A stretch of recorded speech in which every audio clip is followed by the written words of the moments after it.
नमस्कार। आप सबका स्वागत है आपकी अपनी चैनल देव वचन पे, क्योंकि यहाँ पे ऐसे मुद्दे उठाए जाते हैं जिसे आमतौर पर लोगों के सामने नहीं लाए जाते। भ्रष्ट अधिकारी, भ्रष्ट नेता, भ्रष्ट सिस्टम, भ्रष्ट सरकार के बारे में हम बात करते हैं। तो कृपया करके इस वीडियो को अंत तक जरूर देखना, क्योंकि आज भी ऐसे ही मुद्दे पे बात होने वाली है, डिटेल में, प्रॉपर प्रूफ के साथ में और बिना डर के साथ, क्योंकि यहाँ सिर्फ बात होती है लोगों की, लोगों के लिए। तो कृपया करके वीडियो को अंत तक जरूर देखना और चैनल को सब्सक्राइब करना। चलिए फिर हम स्टार्ट करते हैं इंदौर के बारे में। इंदौर, जिसे हम हर साल गर्व से कहते हैं भारत का सबसे साफ शहर। बड़े बड़े अधिकारी, बड़े बड़े मंत्री, महापौर, सांसद, विधायक सब अवार्ड लेने जाते हैं दिल्ली। राष्ट्रपति से अवार्ड लेकर आते हैं, अखबार में फोटो छपते हैं, होर्डिंग लगते हैं, अवार्ड मिलते हैं। लेकिन मैं पूछना चाहता हूँ, क्योंकि सवाल यहीं से स्टार्ट होता है, अगर सड़क साफ हो पर नल से जहर निकले तो उस शहर को साफ कैसे कहा जाए? इंदौर के अंदर एक एरिया है, भगीरथपुरा इलाका है, वहां पे वैसा ही हुआ। नलों से पानी आया, लेकिन वो पानी पीने लायक नहीं था, उसमें गटर मिला हुआ था, सीवेज मिला हुआ था। लोगों ने पहले दिन कहा पानी में बदबू आ रही है, दूसरे दिन कहा पानी का रंग बदला हुआ है, तीसरे दिन कहा पानी पीने के बाद उल्टी दस्त हो रहे हैं। लेकिन सिस्टम कह रहा है कोई बड़ी बात नहीं है। सबसे बड़ी बात यहाँ पे, और क्योंकि ये सबसे बड़ी गलती थी, धीरे धीरे लोग बीमार पड़ने लगे। पहले एक घर, फिर दूसरा घर, फिर पूरी गली, फिर पूरा इलाका। लोग अस्पताल पहुंचे, अस्पतालों में बेड भर गए, लोग आईसीयू में एडमिट हो गए, परिवार अस्पताल के बाहर बैठकर रोते रहे, और फिर क्या, मरने लगे लोग। ये छोटी सी बात थी ना, इतनी सी बात।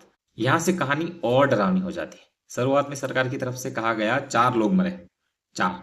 लेकिन वही सरकार जो मरे हुए लोग हैं उनको मुआवजा देती है 2 लाख रुपए, और 2 लाख रुपए कितने लोगों को देती है पता है? 16 परिवार। ठीक है, भगीरथपुरा में ही। अब हर किसी को तो समझ में आता ही होगा कि भाई जब 4 मरे हैं तो 16 लोगों को क्यों मुआवजा दिया गया, और अगर 16 मरे तो कोर्ट में 4 लोग क्यों बोला गया? क्या मौत अब कागज देखकर तय होगी? क्या यह देखा जाएगा कि किस मौत से सरकार को नुकसान है और किस से नहीं? एक तरफ कहा गया है स्थिति नियंत्रण में है, और दूसरी तरफ 100 से ज्यादा लोग अस्पताल में भर्ती थे। कोई आईसीयू में थे, कोई जिंदगी और मौत के बीच जूझ रहे थे। कल की तारीख है, आज का न्यूज़पेपर उठा लो, आज तारीख है 11/1/2026। आज की तारीख में भी एक औरत मरी है, 21 लोग तो कुल टोटल मर चुके हैं। परिवार पूछ रहे थे हमारे मरे हुए का जिम्मेदार कौन, लेकिन जवाब कहीं नहीं था। इसी बीच एक पत्रकार ने अपना काम किया, सिर्फ सवाल पूछा। उसने कहा इतनी मौतों की जिम्मेदारी किसकी है? तो और मैं जवाब होकर आया आया घंटा क्या हुआ क्या है। क्या घंटा हो गया सोचिए, बात क्या। एक शहर में लोग मर रहे हैं और सत्ता कह रही है घंटा हुआ है। एक छोटा सा देश था, मैंने उसके बारे में वीडियो बनाया है, ऊपर आप देखो दिख जाएगा। उस वीडियो में मैंने कहा है कि अपने देश की औरत ना होने के बावजूद वहां की हेल्थ मिनिस्टर ने इस्तीफा दे दिया, जवाबदेही लेते हुए कि भाई मेरे देश के अंदर सुविधाएं ना मिलने की वजह से पर्यटक मौत हो गई, और वो पर्यटक भारत की थी। खैर, वो वीडियो आपको ऊपर आपको दिख जाएगा लिंक में, आप उसको देख लेना।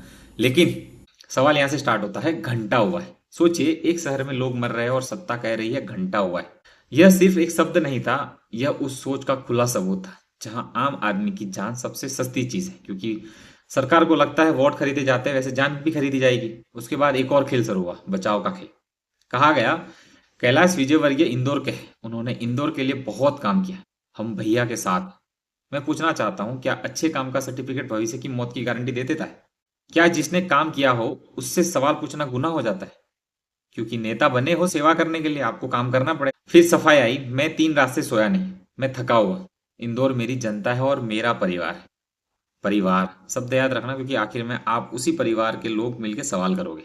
ठीक है, मैं पूछना चाहता हूं, क्या अच्छे काम का सर्टिफिकेट भविष्य की मौत की गारंटी दे देता है? क्या जिसने काम किया हो उससे सवाल पूछना गुनाह हो जाता है? मान लेते हैं आप थके हुए थे, लेकिन उसी समय इंदौर के लोग क्या कर रहे थे आपको पता है? कोई आईसीयू के बाहर बैठा था, कोई अपने पिता की लाश के पास खड़ा था, कोई अपने बच्चे को बचाने की दुआ कर रहे थे। 5 महीने का बच्चा खराब पानी पीने की वजह से मर गया था उसी इंदौर में। ठीक है, अब एक और बात सामने आती है, इंदौर के महापौर कहते हैं अधिकारी मेरी नहीं सुनते।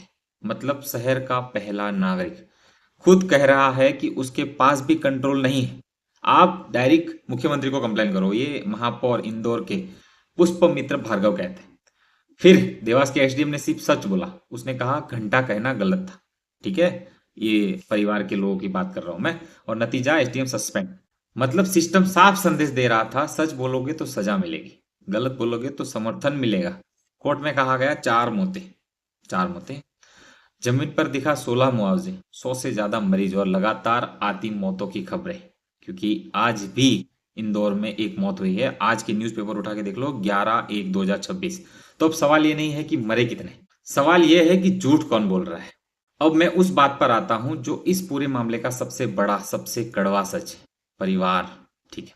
कल रात, कल की तारीख है 10/1/2026, जब इंदौर में कुछ लोग स्मशान से लौट रहे थे, कुछ लोग आईसीयू के बाहर बैठे थे, कुछ घरों में चूल्हा नहीं जला क्योंकि 100 से ज्यादा लोग अभी भी एडमिट है हॉस्पिटल में। उसी कल रात कैलाश विजयवर्गीय के नाती व्योम विजयवर्गीय के जन्म दिवस पर एक बड़ा कार्यक्रम रखा गया।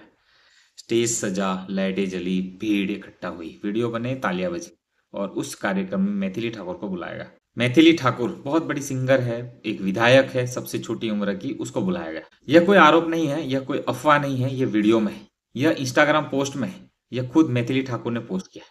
मैं फिर साफ कर दूं, यह सवाल मैथिली ठाकुर से नहीं है, यह सवाल बच्चे के जन्मदिन से नहीं है, यह सवाल उस नेता से है जो कह रहा था मैं जनता के साथ खड़ा हूं और जनता मेरी परिवार है, इंदौर मेरा परिवार है। अगर जनता साथ थी तो कल रात कौन सी जनता थी? अगर इंदौर परिवार है तो परिवार के बनने पर क्यों ऐसे जश्न होते? क्योंकि कल भी तो एक मौत हुई है। अगर आप थके हुए थे तो जनता क्या थी? छुट्टी मना ली थी। आज इंदौर का सबसे बड़ा मुद्दा पानी नहीं है, पाइपलाइन नहीं है, मुआवजा भी नहीं है। सबसे बड़ा मुद्दा है संवेदना का झूठ। और इसीलिए मैं वीडियो के आखिरी पड़ाव में यह कहना चाहता हूं कि नेता जनता को कीड़े मकोड़े समझती है और ये साफ हो गया है। जो नेता जनता की मौत के बीच जश्न मना सकता है वो नेता नहीं होता, वो सिस्टम का सबसे बड़ा झूठ होता है। इंदौर चुप नहीं है, इंदौर सब देख रहा है। खैर, इंदौर के बाहर हम भी देख रहे हैं। और याद रखिए, जब जनता सवाल पूछने लगती है तो सबसे पहले झूठ डरता है। यदि आपको वीडियो अपना लगा हो, आप अपने आप से जोड़ सकते हो इस सवाल से, तो कृपया करके वीडियो को शेयर करना, लाइक करना वीडियो को और चैनल को सब्सक्राइब जरूर करना। क्योंकि आपका साथ होगा तो वीडियो और बनेंगे, सवाल और खड़े होंगे, लोगों के सवालों के जवाब मांगे जाएंगे भ्रष्ट नेता से और सरकार को जवाब देना पड़ेगा। क्योंकि उसके लिए पहले तो एकजुट होना पड़ेगा ना। एकजुट, मैं हिंदू की बात नहीं कर रहा हूँ भाई, चैनल की बात कर रहा हूँ। सब्सक्राइब करने के लिए तो कृपया करके चैनल को सब्सक्राइब कर देना। आपका अपना इस चैनल को मानिए देववचन।